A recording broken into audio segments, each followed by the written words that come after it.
Today we're going to make one of my all-time favorite salads. It is full of bright flavors, really great textures, and I hope you and your family enjoy it as much as mine does. Today we're going to make a fennel, arugula, and orange salad with a lemon vinaigrette. Now, the first one we want to do is prepare our lettuce. So today we're going to use arugula as our lettuce. Are you familiar with arugula? I love arugula. It's absolutely one of my favorite greens. I love arugula. Now the texture on this, it's not quite as crispy as like an iceberg, but it's not the same as a bib being that soft. It's somewhere in the middle. But what really makes arugula unique is its peppery finish. When you make this salad at home, please take a second and try the lettuce on its own, and you'll be amazed at how much flavor you can get from a piece of lettuce. Now, here in our brand new stainless steel salad spinner, I have 2 cups of arugula. We've already rinsed it. So now I'm just going to remove the water from it. Put the lid on top. And I like to say, we're just going to take it for a ride. Spin away. Spinning away. Lucky number 7. I'm going to stop it. And here we go. I have my arugula. Super well dried because of the aquavent basket. I'm going to pour my extra water out. And of course, the advantage of the new stainless steel salad spinner is it looks great going from the kitchen to the table. So I'm going to take my arugula leaves, I'm going to put them right back in there. Everybody in. Good to the last piece. Yeah. Now, I'm going to prepare the other ingredients. Can I help? Yeah, actually. Can you take that away? Get rid of that. Thanks. Before I start preparing everything else, I want to do one step that a lot of people forget about. I'm going to season my salad greens. Now, it's actually like a culinary commandment that whatever is green, you have to season. Whether it's this or broccoli or asparagus, anything green needs some salt to it. If you do this one simple thing, you're going to take your salads to a whole new level. So I'm just going to put a little bit of salt in there. I'm not going to put any pepper because we got peppery finish. Makes sense. With the arugula. I'm going to toss it around a little bit. Normally you would, if you were making with regular lettuce, you'd put pepper too. Right, exactly. So I'm going to put this aside for a second, and we're going to get ready to prepare our fennel. Now, if you're not familiar, this is a fennel bulb.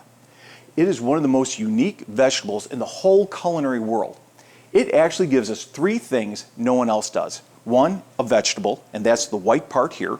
It also gives us a seed, fennel seeds, and those are very common in Italian sausage. And the last thing it does is give us an herb, and that is these green parts here. These are called fronds, F-R-O-N-D-S, a frond. And what you do with this is you take these off as you're preparing it, you put it off to the side, and just as about the time you're about to serve, you throw it in as a garnish. It gives you a nice pop of color, and it reinforces that great fennel flavor. Now, speaking of fennel flavor, the fennel bulb itself has a terrific licoricey flavor. I like it. I love it raw. I like it in soups a lot. Oh yeah, oh that's great application. It does have like a licorice. It's a good licorice flavor, but it's not really the same as like licorice candy. It's not that sweet. No, it's not as strong. No, but a great, great flavor. It's going to go great in our salad. So here's how we prepare this. I'm going to take the fennel bulb, and I'm just going to cut the tops off. Nicole, could you pull some of those fronds off and save it for me? Okay. Sometimes the root is still intact, and it looks a little brown, so you can just cut that right off. From there, we're going to cut our fennel in half. Now, there's a little core right here. I like to cut that out of the fennel. The core tends to be a little more dense. It's a different texture than everything else and kind of gets in the way. So I'm just going to do a nice simple V-cut. You're using my favorite Zyliss Comfort Pro Chef's Knife, Matt. Absolutely. What a great knife. The one I will not be without in my kitchen. Amen. From here, you do a nice simple slice of your fennel. Now this is a great time to use our mandolin, or you can use our 4-in-1 slicer. We have a bunch of tools to make this really easy. So I've already processed 2 whole fennel heads right here. I'm going to add this to our bowl with our arugula, and we're going to move on to our next item. The next thing we're going to add are some bell peppers.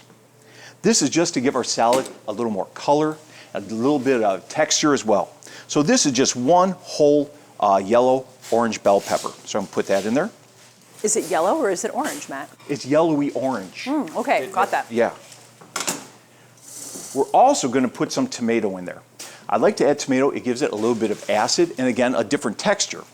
Now I like to use Roma tomatoes for this because they have a nice firmness to them that is really easy to cut and process. Here's how we're gonna cut this. I don't wanna have the seeds or the pulp of the tomato in my salad. You ready? This is where you're taking notes. I'm taking notes. Taking notes. Everything. So we're gonna and I cut. think it's being filmed too, just in case I forget. Excellent. So we're gonna take our knife and we're just gonna cut around the sides of the tomato, cutting out and around the inside. So here is all the pulp and all the seeds. We don't need this, so I'm just gonna throw it away. Here is that great tomato flesh, and that's what I want in my salad. So I'm gonna take my knife and I'm just gonna make some really long cuts, some julienne cuts for my tomato. That made quick work of that. Yeah. Now you might remember from the first time we did this, the way you hold your chef knife is this pinch grip. A lot of people like to hold it like this. A lot of people hold it like this. This is the right way to do it, with your fingers right on the blade. I like to call it the pencil grip because it's kind of like writing with a pencil, only the other way. So we're going to finish our tomato. We're going to add this right into our salad. Now, the last ingredient that we're going to add that's a really, really big ingredient is our orange. You can use any kind of orange you like for this salad. You can use navels. Do you like blood oranges? I love blood oranges. I love blood oranges. A little scary if you don't know about them If you until don't know, you cut yeah, them open the yeah. first time, but they're delicious. Those look great in the salad. My favorite to use, though, is actually the clementine. These are those little oranges that you find in bags in a They call grocery them store. halos and have different Halos. names for them. Yeah, Yeah. cuties, I think, is another Cuties. one. Yeah, Great for kids' lunches, stuff like that. or my husband's lunch. These are great because the skin comes off really, really easy. Here's how you process this for the salad. So I'm going to take the ends off. Are you going to supreme the clementine? I'm going to. I was going to save that for a surprise, but yes, I am. I love this technique. So here we have the ends cut off. We're just going to make a nice little slice. And as advertised, Ha-ha. the outside of this comes off super easy. And we just throw those away. Now from here, if you want to make this a really fancy salad, you want to put some nice culinary terms in it, and maybe charge your family to eat the salad, I'm going to show you how to do an orange supreme. So the reason we do a supreme is the pith of an orange can be very bitter. This cut will remove the pith from the orange, just leaving the really nice acidic body to it. So all you do is you look and kind of cut between where you see the pith and you get the supreme. I'm going to get a better cut for you. You're brave. I always do this with a smaller paring or little utility knife. That's the difference between a trained chef and, well, me. That's why I get paid the big bucks. So here's an orange supreme. I'll do one more. And again, the idea here is that there's no pith on the orange. Again, we want to keep those bitter flavors out of our salad. So I'm going to put these in. It looks and tastes better both.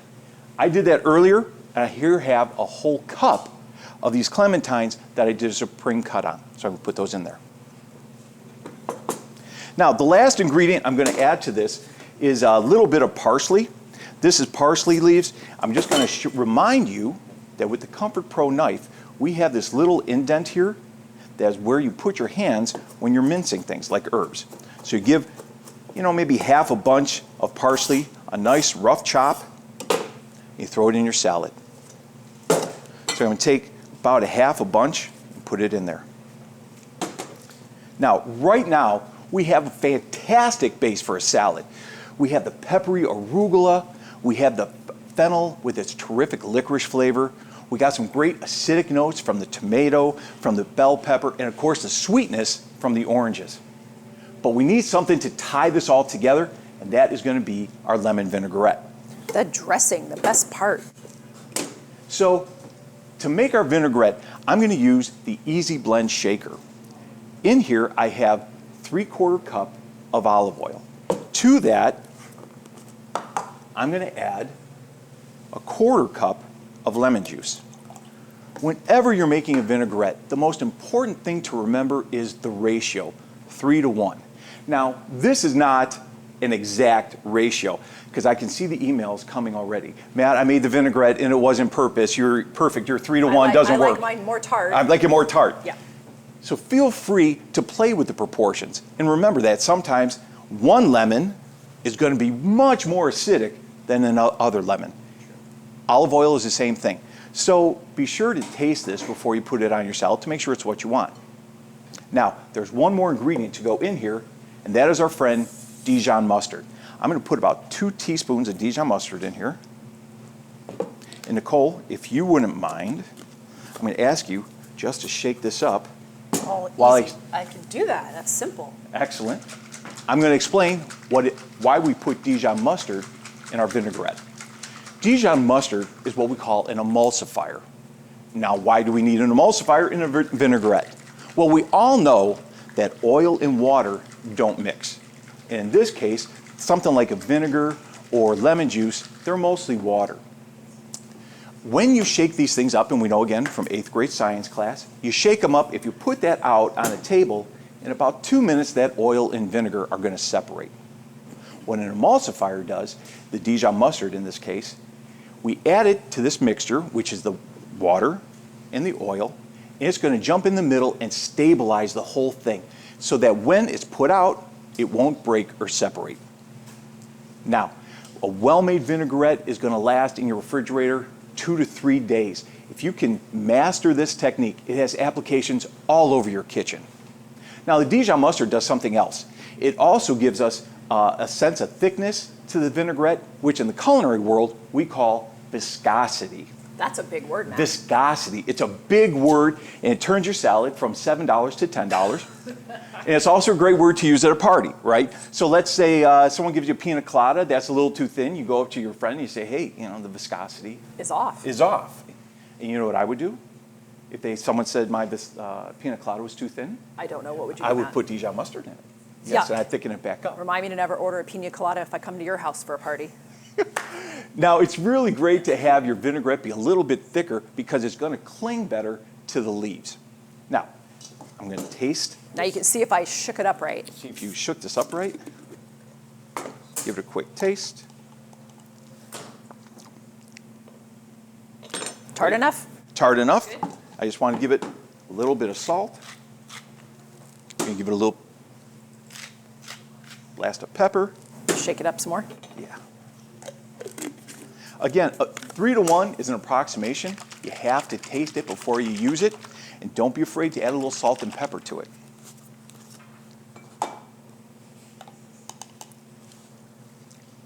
Perfect. Now we're just going to dress the salad, which means we're just going to take our vinaigrette, lightly pour it over the top, and just mix it all up.